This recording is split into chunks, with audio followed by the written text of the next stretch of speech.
예수님 시대에 예수님에게 수많은 사람들이 찾아왔습니다만 그 가운데 예수님께서 어린아이들을 많이 사랑해 주신 것을 볼 수가 있습니다. 사역에 지쳐있던 제자들은 어린아이들이 오는 것에 별로 반갑지 않았습니다. 그래서 아이들이 오는 것을 금했습니다마는 예수님께서는 마가복음 10장 14절에서 말씀한 것처럼 아이들이 오는 것을 아주 기뻐하셨습니다. 어린아이들이 내게 오는 것을 용납하고 금하지 말라. 하나님의 나라가 이런 자의 것이니라. 아이들이 오면 아이를 안고 축복 기도를 해 주셨습니다. 당시 사회적 문화는 어린아이를 숫자에 넣지 않을 정도로 하찮은 존재가 바로 어린아이들이었습니다. 그런데 그러한 사회적인 분위기가 있음에도 불구하고 예수님은 어린아이들에게 관심을 가졌고 그들을 사랑해 주셨다고 하는 것을 우리는 알아야 됩니다. 여러분, 사실 생각해 보면 어린아이는 축복의 대상입니다. 어린아이가 없으면 미래가 없습니다. 어린이는 내일의 가능성이라고 말씀을 드릴 수 있고 희망의 씨앗이라고 말씀을 드릴 수가 있습니다. 미래의 주인공이 누구냐라고 그렇게 말한다고 한다면 자라나는 어린아이들이다 라고 그렇게 우리는 감히 말씀을 드릴 수가 있습니다. 믿음으로 성장한 어린아이는 바로 이 세상을 변화시킬 수가 있다라고 하는 것입니다.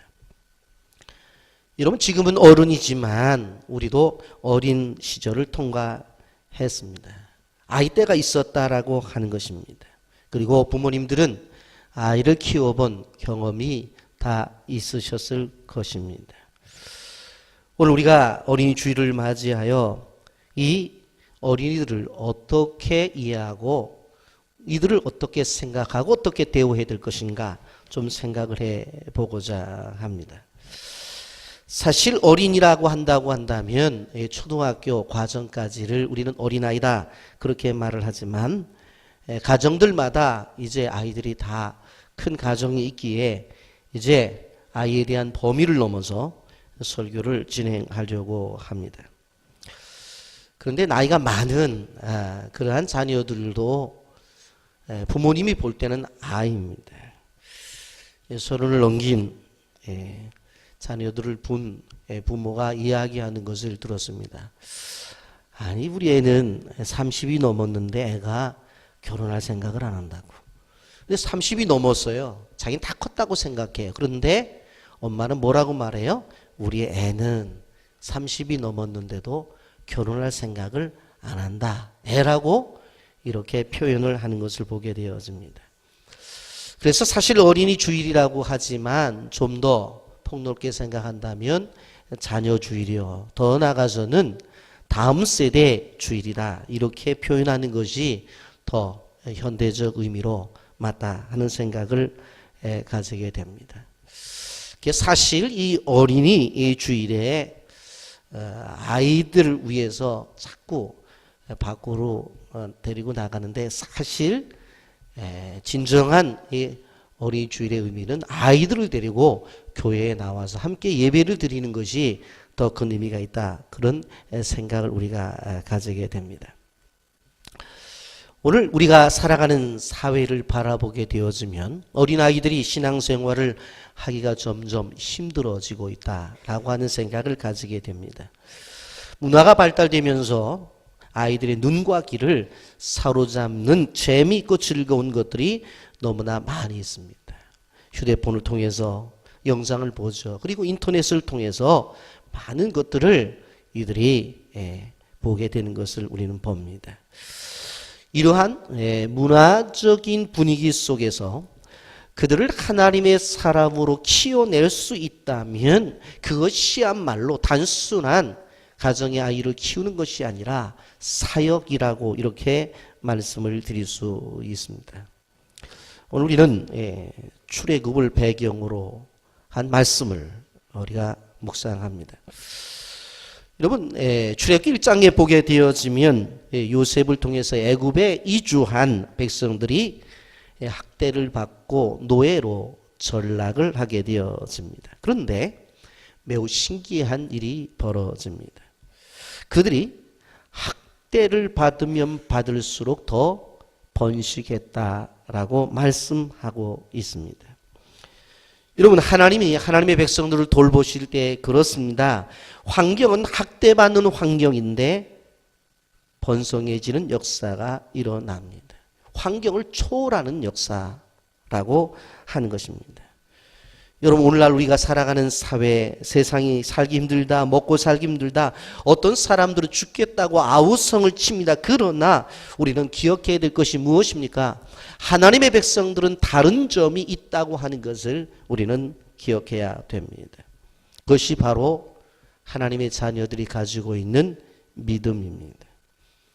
하나님의 돌보심을 믿고 하나님의 보호하심을 믿는 믿음을 가지게 될 때에 우리의 환경이 어떠하다 하더라도 그 안에서 하나님이 주시는 평강을 누릴 수 있다라고 하는 것입니다.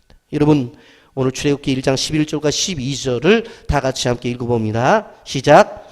감독들을 그들 위에 세우고 그들에게 무거운 짐을 지워 괴롭게 하여 그들에게 바로를 위하여 국고성 비돔과 람셋을 건축하게 아니라 그러나 학대를 받을수록 더욱 번성하여 퍼져나가니 애굽 사람 이스라엘 자손으로 말미암아 근심하여. 뭐라고 말씀해요? 무거운 짐을 지어 괴롭게 했어요. 그런데 학대를 받을수록 더욱 번성해졌다. 그렇게 성경은 말씀하고 있습니다. 어떻게 이럴 수가 있어요? 학대를 받으면 무너져야 되잖아요. 그렇잖아요. 무거운 짐을 지으며 쓰러져야 되잖아요. 그런데 이 사람들은 어떻게 학대를 받으면 받을수록 더욱더 번성해지고 있어요. 왜 그래요? 하나님이 돌보시기 때문에. 하나님이 보호해 주시기 때문에. 우리의 삶 속에서 환경도 마찬가지요. 힘들고 어려운 일이 있어요. 경기가 좋지 않다고 말해요. 먹고 살기가 힘들다고 말을 해요. 미래가 불안하다고 말을 해요. 많은 분들이 IMF보다 더 힘들다고 이야기하는 분들도 계세요. 그런데 하나님의 백성은 이러한 상황 속에서도 넉넉히 이길 수 있다는 사실을 믿으시기를 예수님의 이름으로 축복합니다. 여러분, 애굽에서 400년 동안을 있으면서 자꾸 인구가 늘어나는 거예요. 그래서 나중에 애굽인들이 근심이 되었어요. 야, 이러다가 이 나라 통째로 빼앗기는 것이 아닌가. 여러분, 이러한 상황 속에서 이제 애굽 왕이 산파들에게 명령을 내립니다. 출애굽기 1장 16절인데 이르되 너희는 히브리 여인을 위하여 해산을 도울 때 그 자리를 살펴서 아들이거든 그를 죽이고 딸이거든 살려두라. 이제 아이가 난다고 그렇게 연락이 와서 산파들이 가서 아이를 받을 때에 남자 아이면 죽이라는 거예요. 그리고 여자 아이만 살려두라고 하는 거예요. 그런데 히브리 산파들은 왕의 명령보다도 하나님의 명령을 더 두려워했습니다. 눈에 보이는 권력보다도 눈에 보이지 않는 하나님을 더 경외했다는 것입니다. 우리의 산파 십부라와 부하는 믿음의 여인들이었어요. 그래서 자기의 목숨을 내놓고 하나님의 뜻을 선택했던 것을 보게 되어집니다. 그래서 그녀들의 결정 때문에 수많은 생명들이 건지음을 받을 수가 있었던 것입니다. 여러분, 사회생활을 하면서 우리 학생들은 선배나 교수님에게 잘 보여야 된다고 생각을 해요. 직장생활을 하는 사람들은 또 직장에서 손님에게, 상사에게 충성해야 된다고 생각해요. 그런데 그것보다 더 중요한 것은 하나님에게 우리가 잘 보여야 된다고 하는 것을 우리는 알아야 돼요. 청소년들이 요즘은 부모님보다도 친구들의 의견을 더 존중하고 그래서 친구들의 뜻을 따르는 아이들이 있는데 크리스찬 청소년이라고 한다면 누구의 뜻보다도 하나님의 뜻을 생각해야 된다는 것을 우리는 기억해야 됩니다. 히브리 산파들은 하나님이 보신다고 하는 그 생각 속에서 바로 애굽 왕의 명령을 바로 거절하는 것을 보게 되어집니다. 생명을 죽이는 일이 아니라 그들은 생명을 살리는 일을 선택했다고 하는 것입니다. 성경을 연구하다 보면 소위 말해서 난의 귀절 혹은 난의 본문이 나타날 때가 있습니다. 그런데 오늘 이 본문도 성경을 해석하게 되어질 때 좀 어려운 본문이에요. 여러분 한번 생각을 해보세요. 아이를 낳는다고 연락을 받아서 갔어요. 그런데 애굽 왕이 뭐라고 말을 해요? 남자아이면 죽이고 여자아이면 살려두라고 그랬는데 가서 보니까 남자아이예요. 근데 이 산파들이 아이를 죽였냐? 죽이질 않았어요. 그리고는 애굽 왕에게 뭐라고 말을 해요? 히브리 여인들은 가보면은 건강해서 도착하기도 전에 아이를 다 낳았다는 거예요. 생각해보면 거짓말이잖아요. 거짓말이잖아요. 그럼 이거를 어떻게 해석해야 될 것이냐? 여러분 우리가 생각해보면 생명은 누가 주시는 거예요? 하나님이 주시는 거예요. 그렇잖아요. 그런데 생명을 주시는 분이 하나님이신데 애굽 왕이 그 생명을 죽이라고 한다고 해서 죽여야 될 것인가? 그건 아니라는 거예요. 그러니까 여기 히브리 산파들이 기억해야 될 것이 무엇입니까? 보면 눈에 보이는 왕이 아니라 바로 하나님의 뜻을 따라간다. 하나님이 세상 속에 생명을 주시는 것은 죽이라고 주는 게 아니에요. 생명을 주시는 것은 살라고 주는 것이지.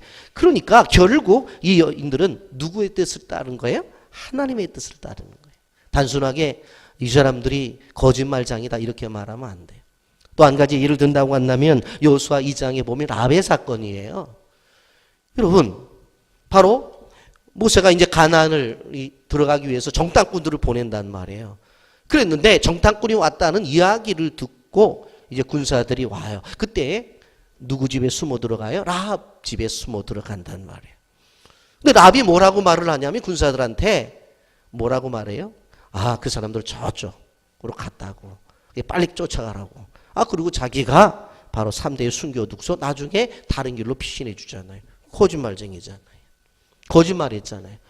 그래서 성경에도 보면 거짓말이 나오니까 큰 문제가 되지 않는 거짓말을 해도 좋구나 그런 생각을 하고 말하는 사람들이 있어요. 그렇지 않아요. 하나님의 뜻은 뭐예요? 가나안을 점령하고 가나안에 들어가는 게 하나님의 뜻이에요. 그런데 하나님의 뜻은 가나안에 들어가는 것이 하나님의 뜻인데 실질적으로 여리고 왕이 그걸 막으려고 해요. 그러면 여리고 왕이 막으려고 할 때 여리고 왕의 뜻을 따라야 돼요? 하나님의 뜻을 따라야 돼요? 하나님의 뜻이잖아요. 그렇기 때문에 라합도 거짓말을 했으니까 우리도 거짓말해도 되잖아. 그렇게 접근하면 안 돼요. 큰 하나님의 뜻이 어떤 거냐는 거예요. 여러분 우리는 철저하게 기억해야 될 것이 사람을 두려워하는 존재가 아니라 하나님을 두려워하는 존재가 되어져야 된다. 이렇게 했을 때 어떤 일이 벌어져요? 출애굽기 1장 21절 말씀 다 같이 읽어봅니다. 시작. 그 산파들은 하나님을 경외하였으므로 하나님이 그들의 집안을 흥왕하게 하신지라. 하나님을 경외하는 행동이었어요. 아이를 낳았을 때 남자든 여자아이든 그 생명은 하나님이 주신 것이라고 생각하고 아이를 살렸어요. 그때 이것은 바로 하나님을 경외하는 행위라고 했어요. 그랬더니 그들의 집안이 흥왕했다 말씀하고 있어요. 집안이 잘 되려면 어떻게 되어져야 되느냐? 세상의 사람들은 자식이 명문대학을 나야 된다. 돈을 많이 벌어야 된다. 좋은 지역에 가서 살아야 된다. 그래서 이사를 가고 난리 법석을 피는데 신앙의 공식은 그렇지 않아요. 신앙의 공식은 뭐래요? 모든 일에 있어서 하나님을 경외하는 마음을 가지고 행하면 하나님이 집안을 흥왕하게 만드신다. 아멘입니까? 이런 가정을 세워나가야 되는 거예요. 여러분 가정의 달을 맞이해서 여러분의 가정이 복받고 싶지 않으세요? 그렇다면 어떻게 해야 돼요? 우리 가정 안에서 일어나는 모든 일들이 하나님을 경외하는 모습으로 나타나야 된다고 하는 것입니다. 산파들은 비천한 직업이었어요. 그러나 세상의 권력자의 말을 듣지 않고 하나님의 말씀에 순종하고 하나님의 뜻을 따라갈 때에 그 산파들을 하나님이 보호해 주셨고 바로 하나님께서 그 가정에 복을 주셨다라고 하는 것입니다. 이러면 세상의 힘센 자들이 우리를 보호하는 게 아니에요. 상사나 선배나 세상의 권력이 우리의 보호막이 아니라 하나님이 우리의 보호막이 된다는 것을 알아야 되는 거예요. 여러분, 이렇게 해서 산파들을 통해 시부리의 남자들을 죽이려고 하는 바로왕의 애굽왕의 시도는 실패로 돌아가요. 그러니까 또 다른 명령을 내려요. 그게 무슨 명령인가? 출애굽기 1장 22절이에요. 그러므로 바로가 그의 모든 백성에게 명령하 이르되 아들이 태어나거든 너희는 그를 나일강에 던지고 딸이거든 살려두라 하였더라 그랬어요. 산파들을 통해서 다 죽이라고 했는데도 안 됐어요. 그러니까 아들이면 이제 낳았으면 어떻게 해라? 나일강에 갖다가 버리라고 하는 거예요. 그런데 뒤에 보면 딸이거든 살려두라라고 하는 말을 생각해 보면 나일강에 버린다는 것은 죽이라는 이야기가 똑같아요. 그럼 이러한 배경 속에서 모세가 태어납니다.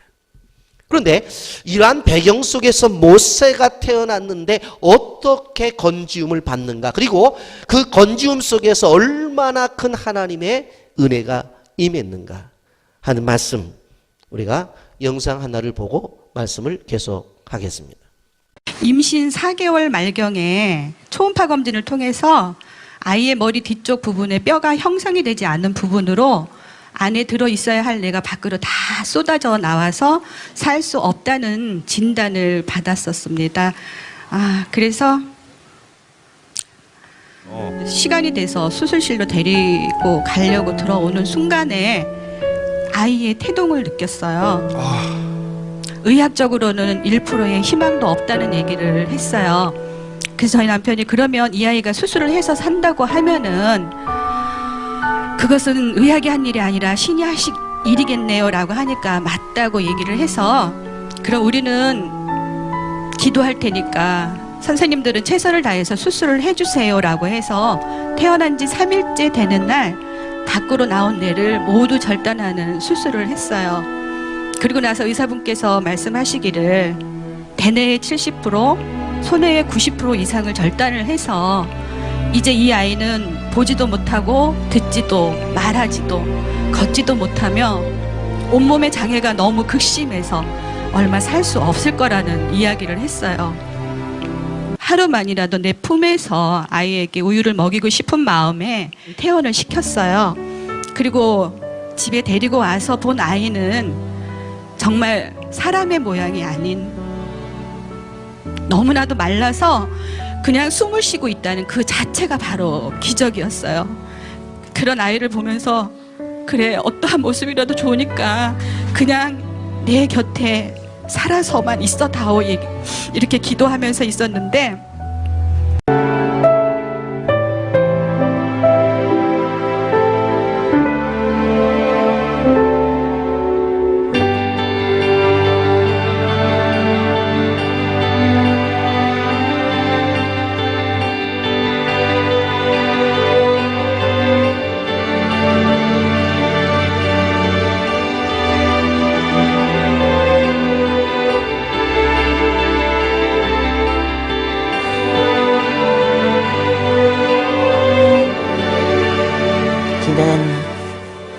나의 꿈이고 하나님과 대화할수록 기분이 너무너무 좋기 때문이에요.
하루를 살아도 행복할 수 있다면 나는 그 길을 택하고 싶다.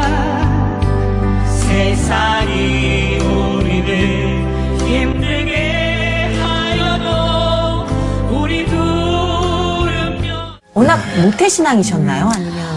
그렇진 않았어요. 저는 불교 가정에서 태어났어요. 그래서 아하. 젊은 시절 하나님을 모르는 채 생활을 했던 사람이거든요. 네네.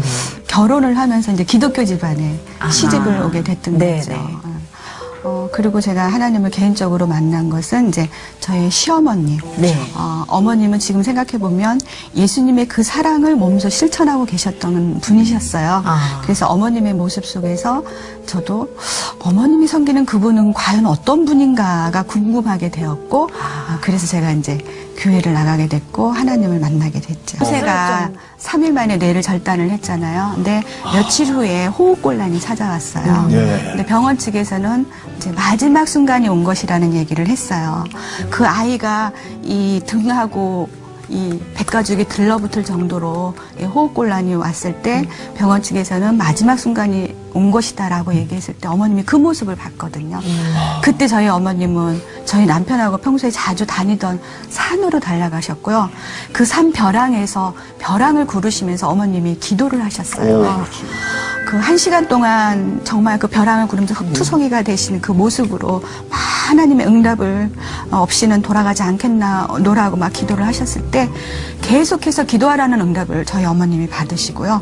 그날 밤부터 한 주간 철야 기도에 들어가셨어요. 근데 그날 너무나 이제 진이 많이 빠지셨잖아요. 벼랑을 1시간 동안 굴렸으니까. 그래서 강단 앞에 이렇게 쓰러져 있는 모습을요.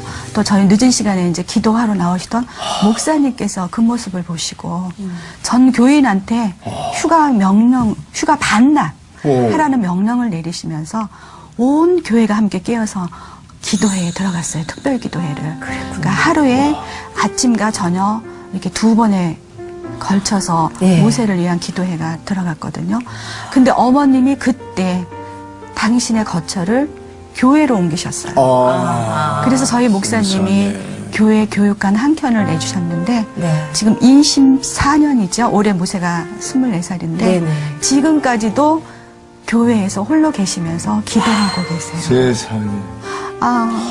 정말 어머니의 기도가 있어서 저희가 존재할 수 있다고 저는 그렇게 그렇네요, 생각을 해요. 정말. 모세 군이 만난 하나님은 어떤 분이에요? 내가 만난 하나님은 소망이고, 소망. 내가 만난 하나님은 빛이시고, 길이시고, 진리 되시고, 내가 아플 때 눈이 되어 주시고, 내가 외로울 때 항상 곁에서 지켜주시고, 내가 슬플 때, 모세야, 너 슬프냐? 내가 곁에 있단다. 슬퍼하지 말아라.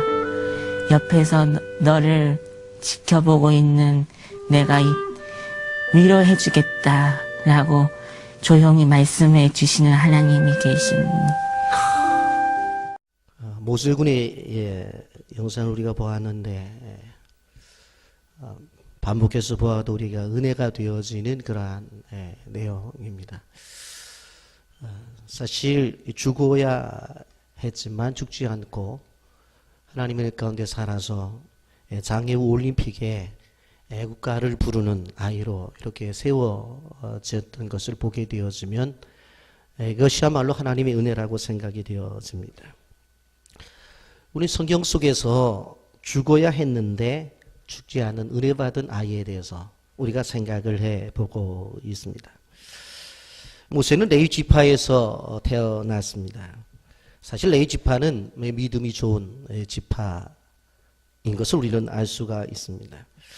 모세의 어머니가 3개월 동안 숨겼다가 울음소리가 커지니까 어떻게 할 수가 없어서 왕의 명령대로 나일강에 버리게 되어집니다.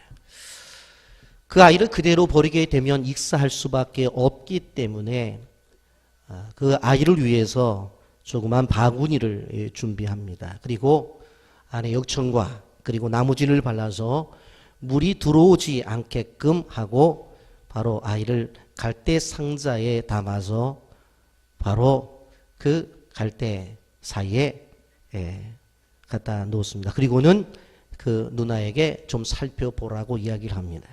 출애굽기장 3절에 보면 더 숨길 수 없게 되매 그를 위하여 갈대 상자를 가져다가 역청과 나무진을 칠하고 아기를 거기 담아 나일강 갈대 사이에 두고라고 이렇게 말씀합니다. 왕의 지엄한 명령을 어길 수가 없었습니다. 그러나 어머니 입장 속에서 그 상황 속에서 최선을 다했다는 것을 우리는 봐야 됩니다. 결국 엄마의 최선이 모세를 구합니다. 여러분, 실질적으로 남자아이가 이제 울음소리가 커지니까 나일강에 버려야 되었어요. 그런데 엄마 입장 속에서 이 아이를 버림에 있어서 어떻게 버려야 되냐는 거예요. 엄마는 갈대 상자를 구해서 역청과 나무진을 발라 물이 들어오지 못하게 하고 바로 누나를 보내어 끝까지 살펴보라고 하면서 그 아이를 이제 나일강가에 갈대 사이에다 갖다 놓는 것을 볼 수가 있습니다. 여러분, 우리는 기억해야 돼요. 우리의 인생의 삶 속에서 어떠한 어려움이 찾아온다 할지라도, 그것이 해결 불가능한 일이라 할지라도, 도저히 방도가 없다 할지라도 그 속에서 우리가 가지고 있는 최선을 선택해서 행해야 된다는 거예요. 우리 모세의 어머니를 통해서 그것을 볼 수가 있어요. 여러분, 아이를 계속 키우는 것은 불가능한 상황입니다. 그렇다고 한다면 이 어머니가 할 수 있는 일은 무엇입니까? 바로 아이를 위해 작은 방주를 만드는 일이었습니다. 그것이 이 여인이 할 수 있는 최선의 일이었습니다. 하나님은 이 작은 방주를 통해서 역사를 하셨습니다. 죄악의 상황 속에서 이 여인이 할 수 있었던 것은 작은 방주를 만드는 최선의 일이었습니다. 그리고는 하나님 앞에 맡깁니다. 우리가 우리의 인생 속에서 어떠한 일이 다가올 때에 못한다고, 할 수 없다고 그냥 막연하게 있는 것이 아니라 그 상황 속에서 최선을 다해야 돼요. 그리고 하나님 앞에 맡겨야 됩니다. 여러분, 아이가 나일강에 버려진다고 한다면 익사를 하든지 악어밥이 될지 모르는 그러한 냉엄한 현실이었습니다. 태어난 지 100일도 안 되는 그러한 아이였습니다. 그 객관적인 상황이에요. 그러나 보십시오. 하나님의 자녀는, 하나님의 사람은 죽지 않아요. 마찬가지예요. 우리의 삶도 마찬가지예요. 우리의 생활을 통해서 우리는 하나님의 신비를 경험해야 되는 것입니다. 하나님의 계획은 사람이 상상하지 못하는 계획을 가지고 우리를 인도하신다는 것을 알아야 돼요. 나일강에 던져진 아이는 죽을 수밖에 없어요. 스스로 자기를 구원할 수 없기 때문에. 그런데 보십시오. 그 아이가 죽는 거예요. 아닙니다. 은혜를 입습니다. 바로의 딸 애굽의 공주가 그때 목욕을 하러 나왔다가 그 갈대의 성자를 발견하게 되었습니다. 저는 생각을 해봐요. 아니, 왕궁 안에 목욕탕이 없냐고요. 더군다나 보면 아가씨가. 그런데 나일강에 와서 밖에서 목욕을 하려고 그래요. 그러다가 갈대 상자를 발견해요. 그리고 그걸 열어봐요. 그랬더니 아이가 웁니다. 그 순간 불쌍한 마음이 들었어요. 6절 말씀에 보면 열고 그 아기를 보니 아기가 우는지라 그가 그를 불쌍히 여기 이르되 이는 히브리 사람의 아기로다. 분명히 알았어요. 히브리 사람의 아기라는 걸 알았어요. 여러분. 근데 그 아기를 죽이려고 하는 게 누구예요? 아버지란 말이에요. 근데 아버지는 죽이려고 하는데 그 딸은 불쌍히 여기는 마음이 있어서 그 아기를 살리려고 해요. 여러분, 하나님께서 애굽 공주의 마음속에 불쌍히 여기는 마음을 주셔서 바로 살림을 받는 것입니다. 그리고는 왕궁에 가서 온갖 교육과 혜택을 누리면서 자르게 돼요. 이것이 하나님의 은혜라고 하는 것입니다. 이것이 하나님의 특별한 섭리예요. 여러분, 이것이 바로 모세에게만 있는 것이 아니라 오늘날 우리에게도 하나님이 주신 은혜예요. 우리는 이 세대 속에서 죽음의 강을 지나가는 존재와 마찬가지예요. 어떻게 보면 죽음의 바다 가운데 있어요. 이러할 때에 우리를 불쌍히 여기셔서 건져주시는 분이 누구십니까? 우리 하나님이시라는 사실을 기억하시기를 바랍니다. 모세가 공주를 못 만났다면 어떻게 되었을까요? 죽었을 거예요.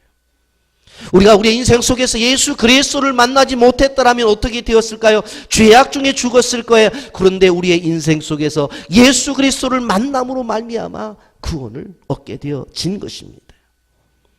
여러분, 하나님은 늘 우리를 불쌍히 여기신다는 사실을 기억하시기를 바랍니다. 공주가 갈대 상자 안에 있는 그 아이를 불쌍히 여겼을 때에 구원이 임했던 것처럼 오늘 우리의 인생을 살아가는 우리들을 하나님은 늘 불쌍히 여기셔요. 불쌍하다고 보신다고요. 여러분, 이 하나의 아이가 나중에 자라나서 어떠한 일이 일어납니까? 애굽에 고생하던 200만 명 이상을 출애굽을 시키는 그러한 지도자가 되어지잖아요. 여러분, 이 본문을 보면서 우리가 또 한 가지 기억해야 될 것이 뭐예요? 은혜를 받았다고 그랬죠. 그런데 모세는 은혜 위에 은혜를 받은 사람이 되었어요. 따라서 하십시오. 은혜 위에 은혜를 받은 아이. 우리도 기억해야 돼요. 은혜만 받는 것이 아니라 더 나아가서 은혜 위에 은혜를 받아야 된다. 그게 무슨 뜻인가? 여러분 생각을 해보세요. 이제 그 모습을 보고 있어서 그 누이가 와서 뭐라고 말을 해요?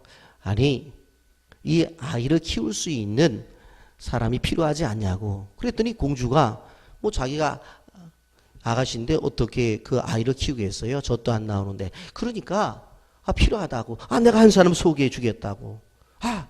그랬더니 데리고 오라고 해고 데려왔는데 그게 누구예요? 모세의 친어머니예요. 친어머니. 7절 보세요. 그의 누이가 바로의 딸에게 이르되 내가 가서 당신을 위하여 히브리 여인 중에서 유모를 불러다가 이 아기에게 젖을 먹이게 하리까 말을 해요. 참 지혜로워요. 담대해요. 그래서 그렇게 했어요. 그랬더니 이제 그 모세의 친어머니가 와서 모세를 키워요. 여러분, 실질적으로 다른 사람이 아닌 생모의 품에서 자라날 수가 있어요. 여러분, 생모의 품에서 자라났기 때문에 그는 시브리 이노스의 정체성과 그들의 가지고 있는 신앙교육을 받을 수가 있었다라고 하는 것입니다. 여러분, 바로의 공주의 아들로 궁중에서 자라나지만 그러나 그는 자신이 시브리임을 분명히 알고 자라난 것을 보게 됩니다. 여러분, 그 모세에게 정체성이 떠난 것은 11절 이후에 보면 분명한데 출애굽기 2장 11절 이후에 다 같이 함께 읽어볼까요? 시작. 모세가 장성한 후에 어떤 애굽 사람이 한 히브리 사람 곧 자기 형제를 치는 것을 본지라. 여기에 보면 모세가 장성한 후에 한 번은 자기 형제들에게 나가서 그랬어요. 자기 형제들에게 나갔다라고 하는 거 보면 분명코 정체성이 있었던 것을 보게 되어집니다. 여러분, 엄마의 품에서는 단순히 젖만 먹는 게 아니에요. 엄마와의 스킨십을 통해서, 눈맞춤을 통해서 아이들은 정서적인 안정감을 찾아요. 그리고 그 엄마의 품속에서 바로 평생의 정체성을, 기초를 놓을 수가 있다라고 하는 것입니다. 엄마의 말투와 표정과 가치관이 아이들에게 그대로 이어지는 것이 엄마의 품속이에요. 그런데 모세는 바로 이러한 어린 시절을 지냈다라고 하는 것입니다. 그리고 또 한 가지 생각해 볼 것은 아이를 키웠어요.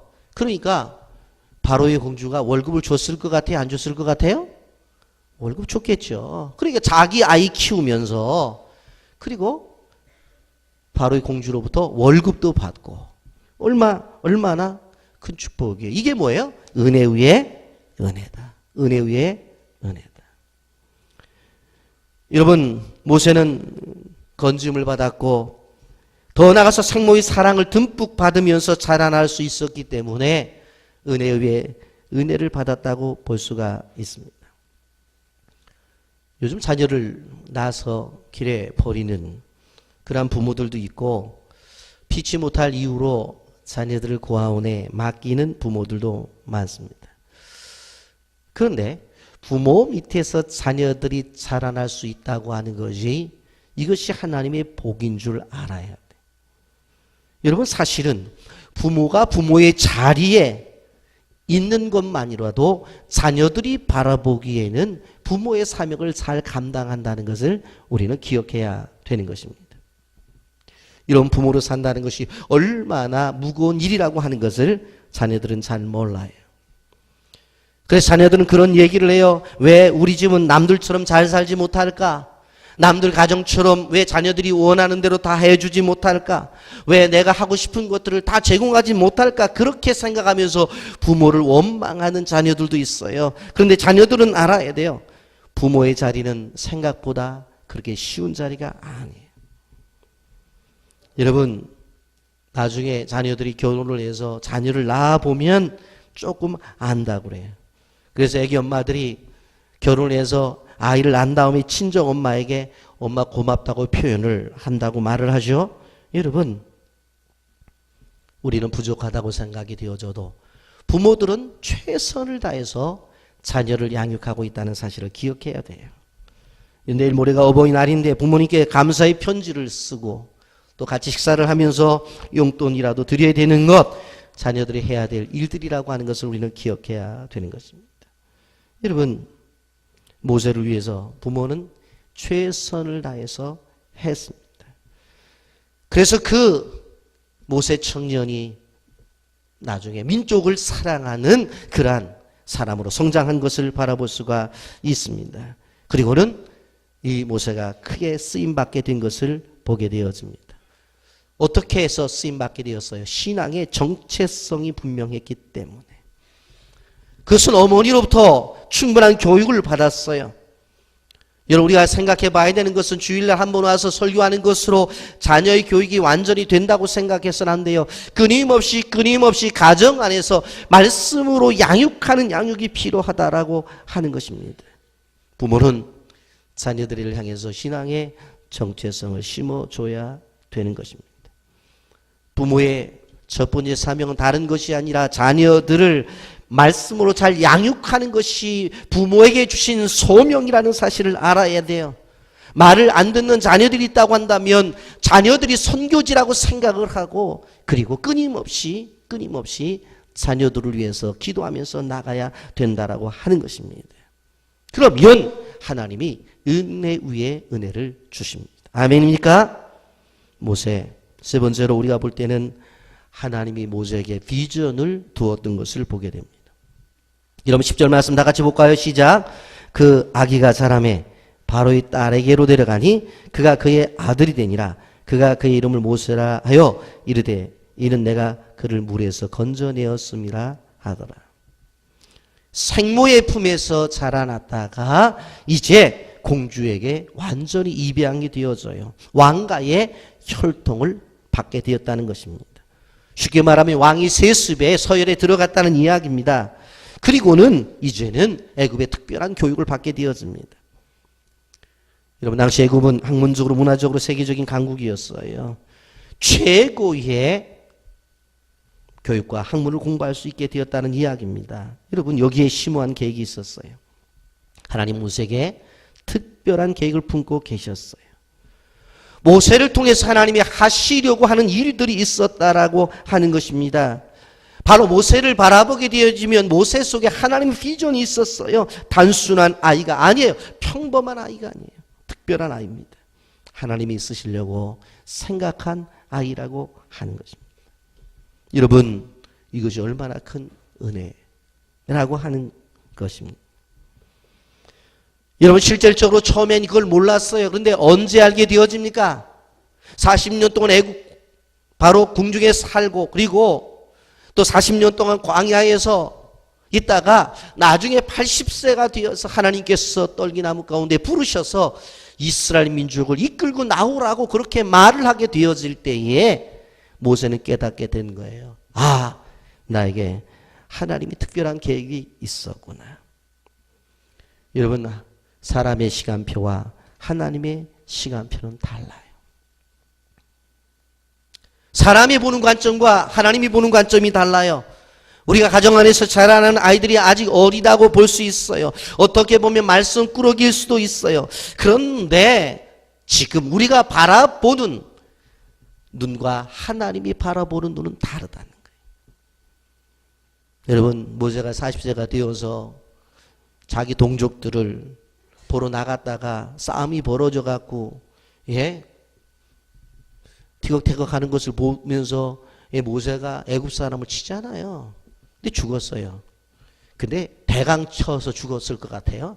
아니에요. 죽으라고 패스니까 죽은 거예요.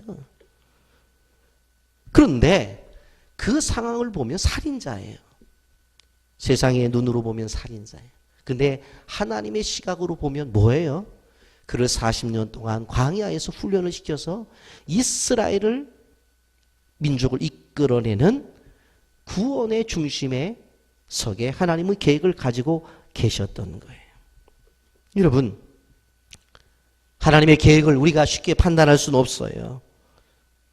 여러분, 아이 모세가 태어났을 때 그 엄마도 모세를 향한 계획을 몰랐을 거예요.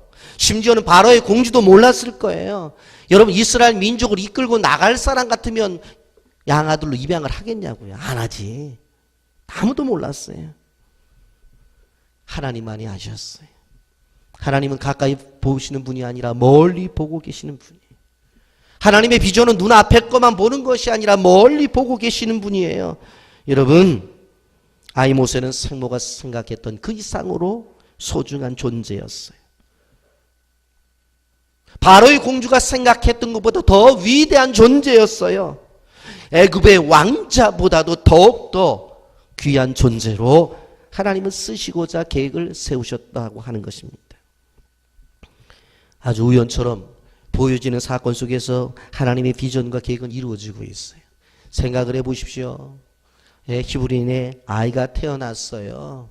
애가 크게 우니까 어떻게 되어져요? 집에서 키울 수가 없으니까 나일강에 버리라고 그렇게 국법에서 명했으니까 나일강에 버려야 되는데 그냥 버릴 수 없으니까 조그만 갈대상자 갖다가 안에다 역청 칠해가지고 물 들어오지 않게끔 그 안에다가 아이를 넣었어요. 그리고 갈대숲에 놨어요. 우리가 생각해 보면 그냥 일반적인 거예요. 자연스러운 거예요. 엄마가 그럴 수 있잖아요. 그런데 그 속에 뭐가 있어요? 하나님의 뜻이 계셔요. 하나님의 계획이 계셔요. 하나님의 손길이 계셔요. 여러분, 우리는 아주 우연히 그냥 엄마가 할 수 있는 일들인데 그 우연 속에 하나님의 역사가 있다는 것을 우리는 기억해야 되는 것이에요. 여러분, 우리가 우리 일상생활 속에서도 일상적인 일이지만 그 속에 하나님의 손길이 담겨져 있다는 것을 알아야 돼. 그리고 더 나아가서는 무슨 생각을 해야 돼요? 우리의 삶 속에서 최악의 상황이 올 수 있잖아요. 그러나 우리가 바라볼 땐 최악이지만 그것은 하나님이 보실 때 최선일 때가 있어요. 여러분, 자녀를 낳아서 자녀를 애굽에 태어났기 때문에 강물에 번져야 된다고 하는 건 어머니 입장 속에서 볼 땐 최악이에요. 근데 하나님이 보실 때는 그것이 최선이에요. 그렇기 때문에 우리가 살아가면서 어떠한 상황이 된다 할지라도 우리가 이 최악의 경우를 할지라도 믿음의 눈으로 이 속에 하나님의 최선의 뜻이 있다고 믿는다고 한다면 시간이 지나면 그것을 통해서 하나님의 역사가 이루어진다고 하는 사실을 믿으시기를 주님의 이름으로 축복합니다. 바로 자기 아들을 강에 내보낸 최악, 그것이 나중에는 최선의 열매를 맺게 됩니다. 하나님께서는 성도의 고통을 고통으로 끝내게 하지 않아요. 그 고통을 통해서 하나님의 비전과 섭리를 이루어내신다는 사실을 우리는 기억해야 돼요. 그 10절 하반절에 보면 그가 그 이름을 모세라 하여 이르되 이는 내가 그를 물에서 건져내었음이라 하였더라. 모세에게 있어서 나일강은 죽음의 장소였어요. 거기 던져지면 죽음밖에 없었어요. 죽을 수밖에 없는 모세였어요. 무능력한 존재였어요. 전혀 자기 힘으로 자기를 건져낼 수가 없었어요. 그런데 어떻게 합니까? 그 무능력한 상황 속에서 바로 하나님은 움직이시고 있다라고 하는 것입니다. 하나님이 그를 살려요. 그런데 이 바로의 공주는 뭐라고 말해요? 내가 그를 물에서 건져내었습니다. 그런데 공주가 구원해낸 게 아니에요. 누가? 하나님이 구원해낸 거예요. 하나님이. 여러분, 우리가 절망의 상황에 딸지라도 믿음을 잃어서는 안 돼요. 어떤 상황이 되었을 때 내 인생 될 대로 되라, 그렇게 자기 인생을 내던져서는 안 돼요. 왜 그러냐면 모세를 건지신 하나님이 우리를 건지시기 때문에 그렇습니다. 죽어야 하고 망해야 되는 아기 모세를 건져주신 하나님이 우리의 하나님이라고 하는 것을 우리는 알아야 됩니다. 그럴 때 희망을 가져야 돼. 고통 속에서도 특별한 섭리와 비전이 있어요. 아픔 속에서도 우리의 미래가 크고 있어요. 우리의 슬픔 속에서도 감춰져 있는 기쁨을 찾아내야 돼. 이게 그리스도예요. 여러분, 우리는 모세를 생각할 때에 떨기나무 앞에선 80세의 모세만 생각해요. 아닙니다. 이제는 아기 모세 속에 나타난 하나님의 은혜를 생각해 봐야 되는 것입니다. 생모의 품속에서 자라나게 하신 하나님은 은혜 위에 은혜를 주신 분이에요. 그리고 원대한 비전을 가지고 인도하시는 분이에요. 하나님의 비전이 있는 사람은 결코 망하게 내버려 두지를 않아요. 바로 죽음의 강물에서도 건져주신다고 하는 것을 기억하시기를 바랍니다. 오늘 다음 세대 주일입니다. 우리 자녀들을 생각해 봐야 돼. 저들의 미래를 우리는 늘 기도하면서 바라봐야 됩니다. 내 눈이 아닌 하나님의 눈으로 그 아이들을 바라봐야 된다고 하는 것입니다. 그럴 때 그들의 미래를 보게 되어지면 희망이 보여요.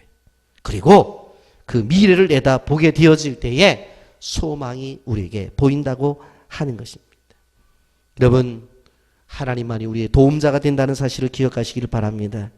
이제 어린이 주일이 자녀 주일이 되고 더 나아가서 다음 세대 주일이 되어서 우리 자녀들이 복을 피는 주일이고 우리 자녀들이 복을 받는 그러한 주일인데, 아버지 하나님이 아이들에게 은혜 위에 은혜를 받게 하옵소서.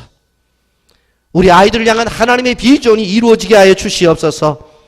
하나님, 이들의 인격 속에 하나님의 믿음이 심겨지게 하시고, 그래서 이 어려운 세대 속에서 믿음의 사람으로 빚어지게 하옵소서.